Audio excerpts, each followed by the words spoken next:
Alright folks, welcome to episode 2 of Tech Reviewers I Trust. Very important. Ones I trust. Now this is my chance to get nitpicky with the tech reviewers, but I'm probably not going to. So let's move right on to today's tech reviewer. And if you've gone to my website at tabletserver.com and seen, today's video worth sharing posts, you'll see I post a lot of stuff by Andrew over at AMDTech. He does really solid, honest, super nitpicky reviews, sometimes to the point of annoyance on the nitpickiness. But that's okay, because isn't that what we want from a reviewer? Of course we do. We want him to be totally honest and to point out the flaws in the product, what's wrong with it, and even the little minor things that annoy him, because some of those things will annoy other people. I'm a get a job done kind of guy. I don't care if there's a logo on the back of a laptop. I don't find those to be ugly. I find them to be common sense advertising. All of us drive around in cars and they have logos on the trunk, the name of the car, the brand of the car. They have a logo usually up on the grill. We have logos on a bottle of Tide. We don't, just get something that says, little tiny lettering, this is Tide. No. Logos are part of marketing. You have to tell people what your product is. Apple puts an apple on the back of all their products. So that kind of nitpicky doesn't go for me, but for a lot of people, they might agree with them. So maybe they won't buy it because of that, or maybe they'll shrug it off. But the point is, he covers just about everything. I mean, some of his recent uploads, the Huawei P20 review, nice review, pretty fair and balanced. He'll tell you if it's worth your money. The Huawei Mate 10 Pro, the Miko Universal 2-in-1 Precision Stylus. Kind of works with anything with a touchscreen. Very cool. And of course, things like the iPhone X. But he does some of the low-end stuff too. I mean, really low-end for a lot of people out there. A lot of people are into, Asus and Xiaomi or HP. He does those. Totally honest. He'll give you a list of what's good, and he'll tell you all the cons. I remember he did a review last year. I think it was on I can't remember if it was a Dell or a MacBook, but he was actually kind of angry with them for the crappy webcam they put on it, on a device that cost well over $1,000. But let's look at some of his recent ones. Here he did one on the new mobile G3, and every so often a smartphone comes along that checks all the boxes you'd want: a nice display, decent performance, and overall great price. Videos, and that doesn't always happen, but point. Every so often one does come along, and I'm always on the hunt for that. And he'll review it. So a new mobile and he actually liked this one, and I actually like this one too.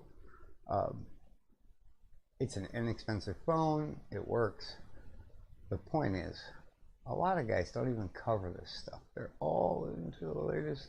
They'll do 20 videos in the latest Huawei P20 and P20 Pro, and then totally gloss over all the other stuff out there. He will go from high-end to low-end to smartwatches to Bluetooth headsets. He covers kind of everything, the whole gamut. Sometimes rather randomly, it seems, but that's good. So let's look at some of the other videos he's done, and I will link all of these in cards above, so you can watch him if you just want to see his style. And these will go back a while, and you'll see as his subscribers have gone up. His how shall we say this?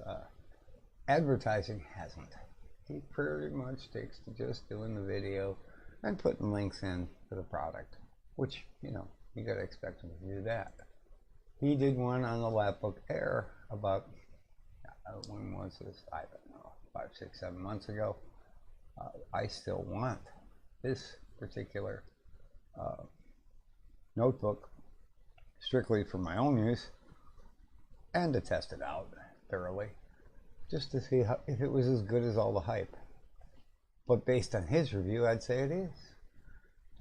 And then years ago, he did one on the HiBook Pro. Now that came out shortly after I watched his video on the HI-12, which, as you all know, I own an HI-12. I use it as my daily driver. That's what I edit videos at work on.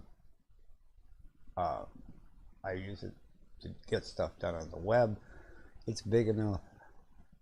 I had purchased a HiBook also previous to that, and I wish I had waited for this review here, because the HiBook Pro, bigger battery, better screen, roughly the same price at that point.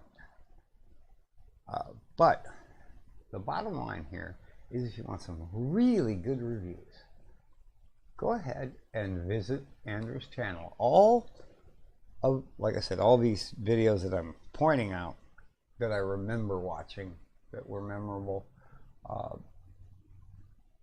well, those you'll find, you know, in cards above, or at least 4 or 5 of them.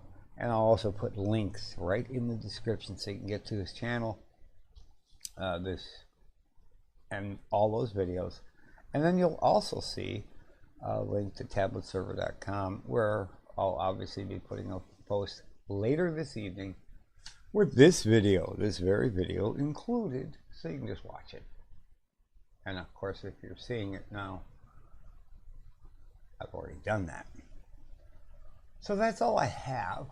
I don't want to go on and on too long. I'm just telling you about reviewers I trust. I mean, I subscribe to a whole bunch of people. That doesn't necessarily mean I want to tell you that their channel is worth watching. Sometimes I watch them for entertainment.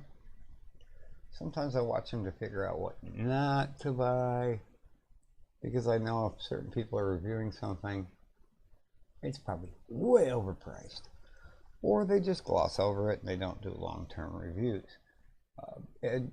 Andrew tends to use something for a while and then do like a 2-week or a 30-day follow-up review, especially with laptops and notebooks and even cell phones. So check his channel out. Make sure you subscribe to it. Everything he does is worth watching. His production quality is really good. And you can kind of get a feeling that this guy isn't just leading you on. He's giving you solid quality information. And that is about all we have for tonight's episode of Reviewers I Trust.